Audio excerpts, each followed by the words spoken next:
Here comes this week's market update. I'm going to share my screen and bring up PowerPoint. We'll start with that. Okay. All right.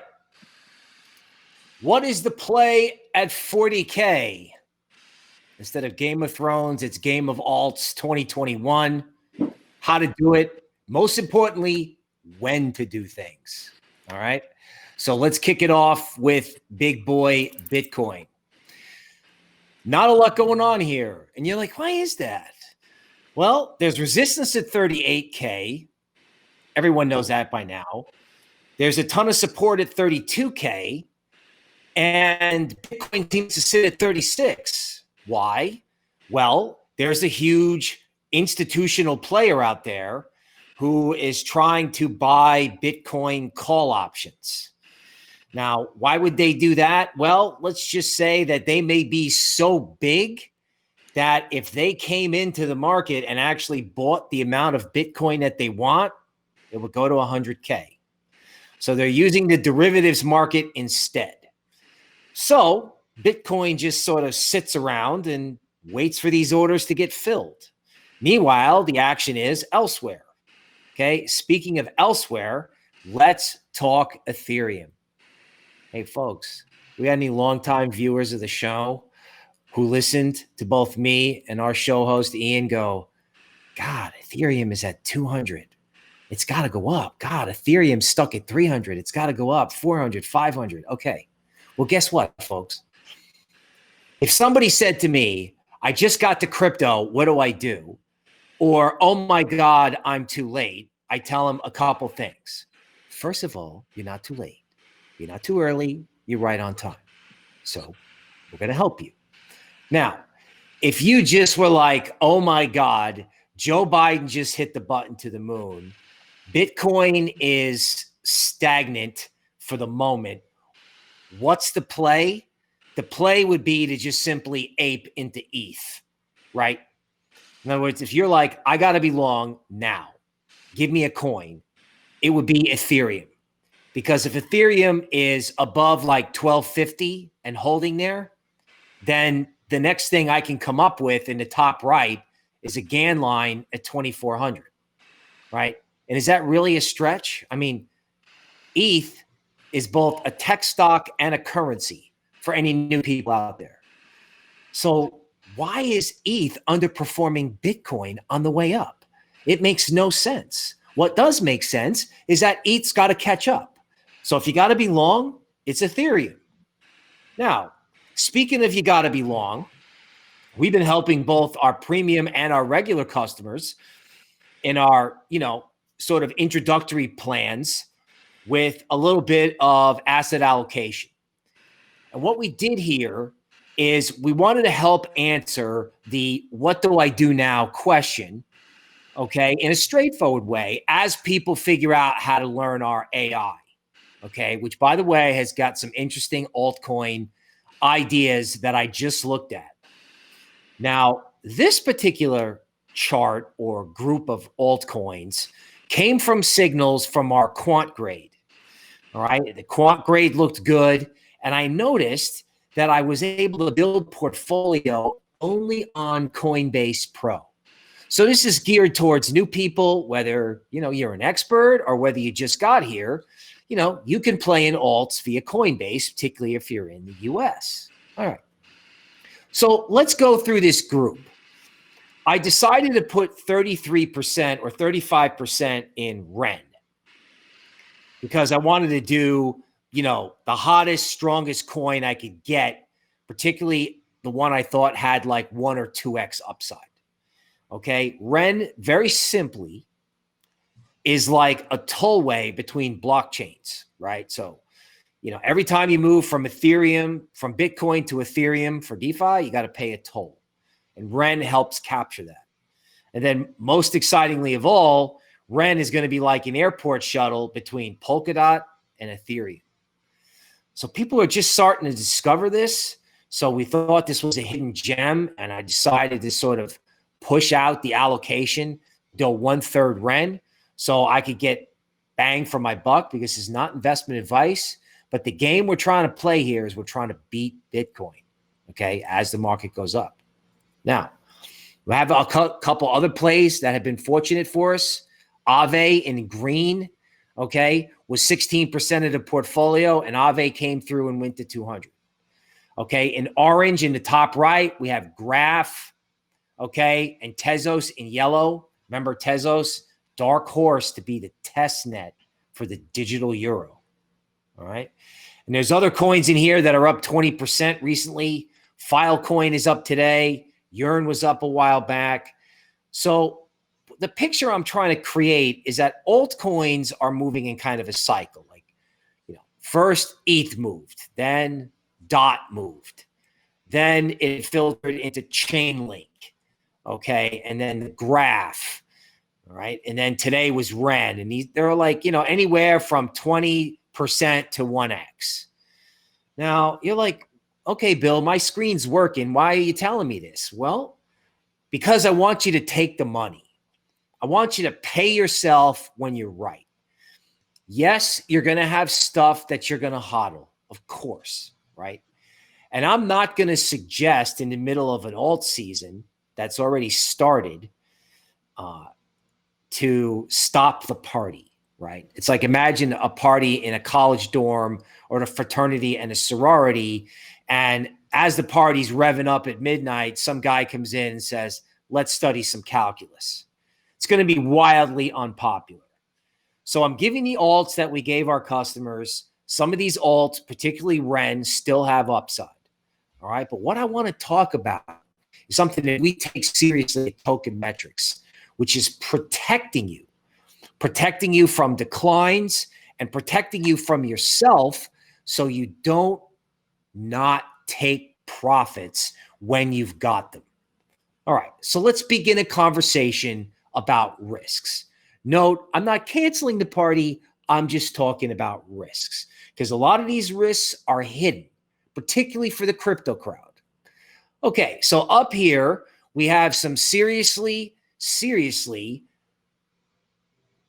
sort of, I guess you could say, FUD from the European Central Bank.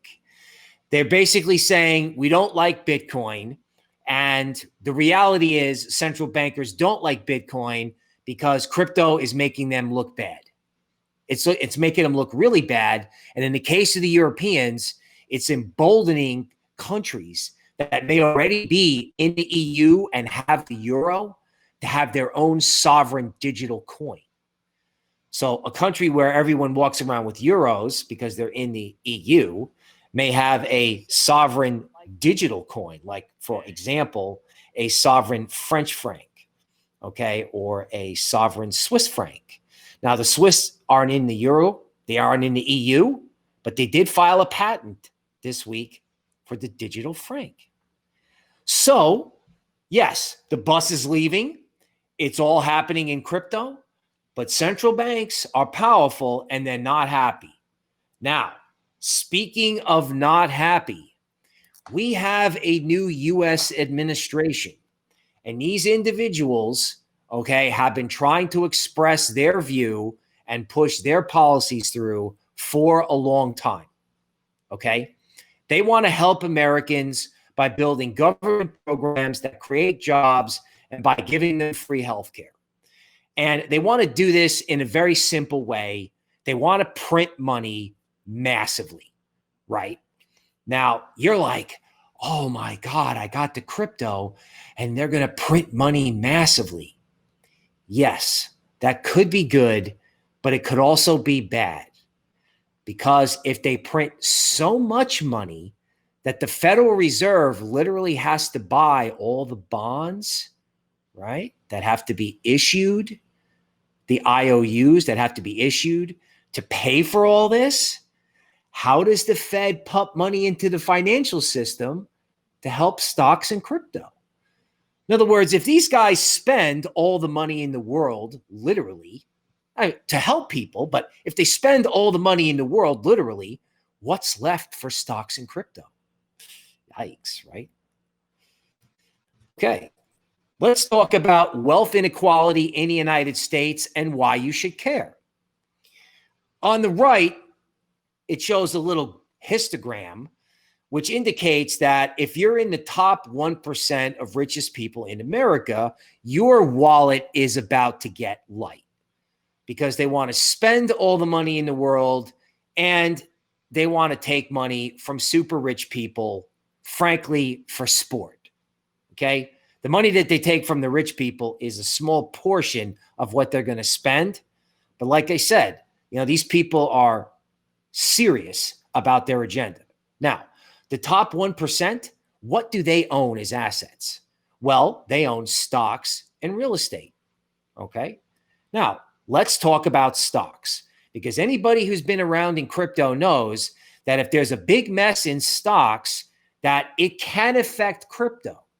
So I'll bring a few things to your attention so you can watch them, so you can protect your profits, or if it turns out to be no big deal, you can just ape into whatever you're looking at, right? Or whatever comes up on Token Metrics. This is Liz Ann Saunders, the chief strategist from Charles Schwab. Charles Schwab as a firm was 20 or 30 years ahead of its time, okay, by hiring the first women chief equities and bond strategists, both of them together. And they've been around for a long time. And the reason they've been around for a long time is because they're right as rain. Okay, their analysis is unbelievable. And most of the time, they're bullish. Now, in this particular case, the chief strategist for Schwab, Liz Ann Saunders, noted that on January 15th, it was the second highest call option volume in equity market history. What does that mean? That means in the derivatives casino of equities, a record number of people bet on up in equities. In fact, I don't have the exact data, but I was told that a survey that I followed for over 20 years showed 100% of American investors were bullish equities. This is a time for me to remind you of a very simple axiom in markets. When everyone expects the same thing, something else happens. So if everybody buys calls thinking the market or stock market is going up, then the stock market could go down. And the vernacular you hear from professionals is, this may not end well. Next chart from Liz Ann. Okay, the blue line in the top right, okay, indicates how many very speculative small stocks are above their 200-day moving average. So in other words, for our crypto crowd, how much FOMO is in the equity market? Because the Russell 2000 index, that's like the altcoin space of equities. And that little blue line is at an all-time high. That means everybody has FOMO'd into the altcoins of stocks so much that they've just literally mooned. So again, everyone loves it. No one hates it. And everybody has chased the stuff that's mooning. Yikes. Speaking of the stuff that's mooning, you have to put your thinking cap on for this. There's two types of tech stocks. Tech stocks that are profitable, like Apple, right? Pretty simple. Amazon. And then there are tech stocks of companies that come out and people like their stocks, but they haven't made money yet. They don't have any earnings. They're still operating at a loss while their new gizmo, gets going. But, their stocks can still trade. They can go up and they can go up a lot. Well, how much is a lot? Well, this blue line is showing you that if you look at the ones that aren't profitable versus the ones that aren't profitable have mooned, right? This looks like an altcoin. Okay, so not only have small stocks mooned, but every single tech stock has mooned. Oh, and by the way, did I mention everyone was bullish and everyone has got all their chips pushed out? Now, the way I talk about this is I say, all right, if everyone is in the pool, what happens? Inevitably, someone throws in a toaster, okay? And things can end badly in stocks, okay? Now let's look at the stocks chart. This is QQQ, okay, the NASDAQ 100. Okay, it's trying to go up. It's trying to go up. It's like somebody running on a treadmill on an incline. And it's like, oh my God, I'm starting to get a little bit tired. Now, if the person is able to get off the treadmill and just rest, equities will be okay and crypto will just moon, right?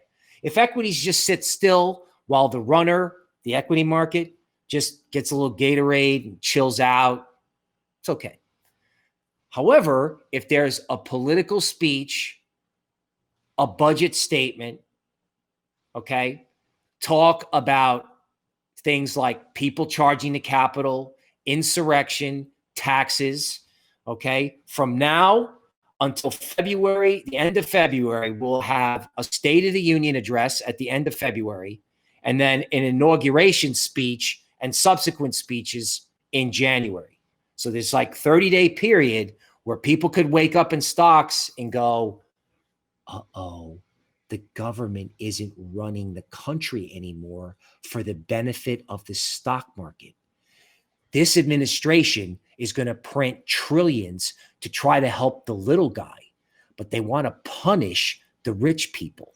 They want to take their money away, and they don't care if the stock market goes down, okay, unless it gets crazy. Now, how does this affect crypto? So you're saying, okay, alt season's on, I'm partying, and I'm going to keep an eye on the equity market, right? Because the FOMO in the equity market feels like the type of FOMO in crypto in 2017. All right. Now, how do I know to pay attention to this? Like, where did I get this from? Like, why are you listening to 20 minutes of this? Well, because guess what, folks? They're going to print 1.9 trillion as a warm-up, and the dollar is going up. This chart of DXY is super bullish, right? That big green candle shows that on Friday, the dollar went up. Now you're like, wait a minute, hold on a second. They're going to print money indefinitely and the dollar goes up. Why in God's name how does that even happen? Well, folks, the dollar goes up because in the emerging market world and in the legacy universe, when there's going to be a problem with risk assets like stocks or junk bonds, or there could be bankruptcies of hotel chains or corporations that can't survive the virus, everyone flocks to the dollar. I know it sounds crazy for a crypto crowd, but that's what they do in legacy. And this dollar rally could be a warning that there's a problem with legacy markets. Now, like I said, if there's no problem with legacy markets, then you just got a 20-minute education of what FOMO looks like in equities, okay? But it's worth the time because if you're in crypto and you got a bunch of profits, or you just got here and you're dying to get in, you need to watch what happens with DXY and SPX. You need to keep an eye on it. If it just sits still, it's okay, party on. The day you start to see these things move to, equities down and dollar up, okay, you need to protect yourself. And when I mean protect yourself, I mean you got to get in Bitcoin or stable coins, or maybe even ETH. But if you got money, okay, take it. Because equities or the dollar may have a disturbance for like a day, a week, 3 weeks. And you want to make sure that when all that's over, and when they've readjusted, if at all, you got money to come back in. Because remember, the most important thing you've got, other than your Token Metrics membership, is the capital that you trade with. Okay? So that's the end of the PowerPoint part about, what you should look out for to protect yourself. All right. Now I'm going to share a screen where we're going to sort of get back to the party. Okay. Because I know that no matter what I tell you, you are going to be interested in what is going on with altcoins, what's mooning, and how I can get in. And I don't blame you. Okay. So let's talk about what's good. Okay. The Link Marines are on the move. Okay.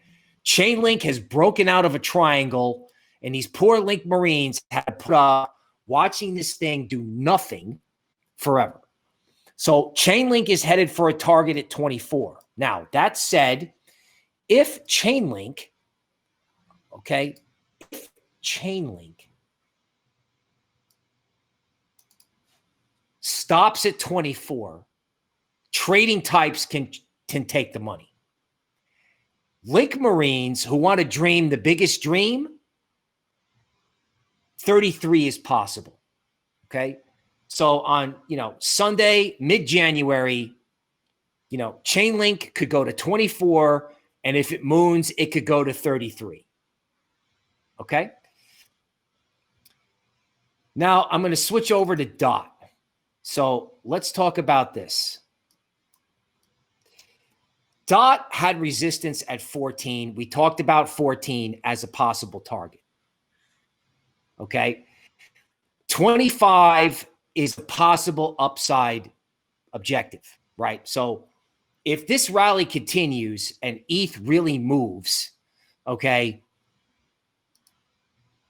DOT could go with it and head to 25. All right. Now let's look at another coin that we were talking about when it was at 6 and it's now at 16. All right. So Synthetics got to our target, right? Synthetics got to say 16. Now, is Synthetics and related coins helping us with derivatives, helping derivatives almost detach itself from the world of big Wall Street banks and become kind of its own decentralized beast? Is that a huge theme? Yes, it is. But if you bought Synthetics at 6 and it's at 16 and you start to see the dollar rally, you got to get half the money off the table. Conversely, if the dollar starts dropping and Joe Biden hits the button to the moon, then stay with your long position, right? But we want to revisit these coins because everyone's like, okay, Synthetics went up. Now what do I do? Okay, speaking of now what do I do, let's talk about REN. Okay, now REN frustrated everybody. Even the people who loved REN watch this market go up and up and up and up. And they're like, why is our coin not participating? All right. Well, this sort of gateway between Polkadot and Ethereum has recently woken up. All right. And my price prediction for REN is now mid-January. The price prediction, REN can go to 73 cents. Okay. And in an ultimate moon scenario, it can go to $1.20 or $1.40. Right. So there is a lot of potential in REN if you feel like you've missed out. All right. Now, my other coin that I just frankly can't stop loving is VeChain. Sometimes I think, VeChain goes up and it's a very niche play. But sometimes I feel like when people ask me, like, what's the next 5X or what's the next 100X, right? Sometimes I think it's in this space. And a lot of people look at other coins, but VeChain looks like it is just absolutely going to take off, right? Like you're just going to walk in one day and turn on your computer and VeChain's going to be up 70%. Seriously. Okay. Now, let's take a look at Litecoin. We were big Litecoin fans on the show. Okay. Litecoin did a double bottom. All right. And now it's just sort of sitting around. One thing about Litecoin that I think you have to be careful about is that all of a sudden it can just take off. Now, do I think that's going to go on right this second? I don't know. But if it's mid-January, right? And if the dollar stays calm and equities do not go down, there can be another leg in Litecoin to 273. So if ETH moons and goes to 2,400, I think it's going to take Litecoin with it. Now, our final word. At Token Metrics, we've got a lot of expertise. We've got amazing artificial intelligence. machine learning that helps us get better and smarter at building portfolios and at finding trading plays. We've also got a human analytics team.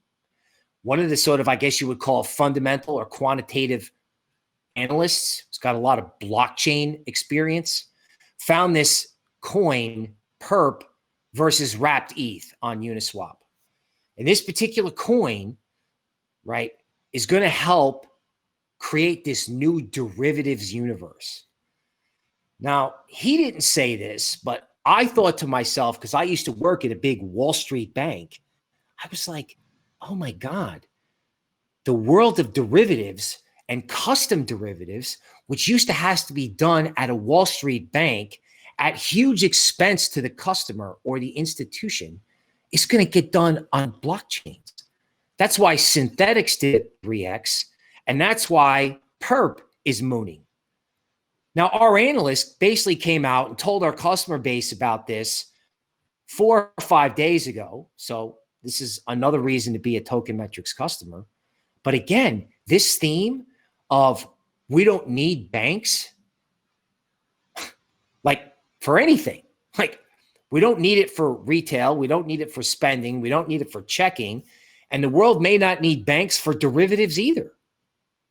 So my final word is central banks can cry all they want. Owners and CEOs of banks can cry all they want. The only thing that's going to stop crypto is a problem in equities. All right? If equities and the dollar do not stop crypto, nothing is going to stop crypto.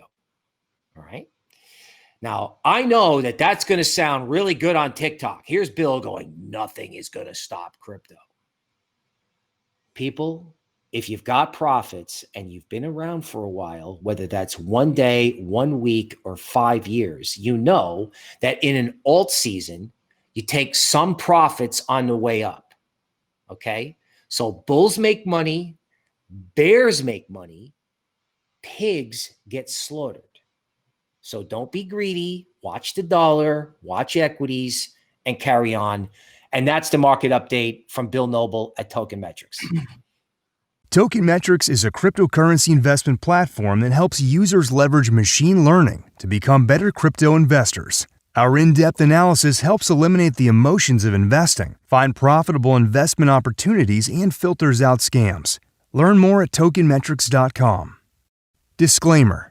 Token Metrics Media LLC does not provide individually tailored investment advice and does not take a subscriber's or anyone's personal circumstance into consideration when discussing investments, nor is it registered as an investment advisor or broker-dealer in any jurisdiction. Information contained herein is not an offer or solicitation to buy, hold, or sell any security. The Token Metrics team has advised and invested in many blockchain companies. A complete list of their advisory roles and current holdings can be viewed here at tokenmetrics.com/disclosures.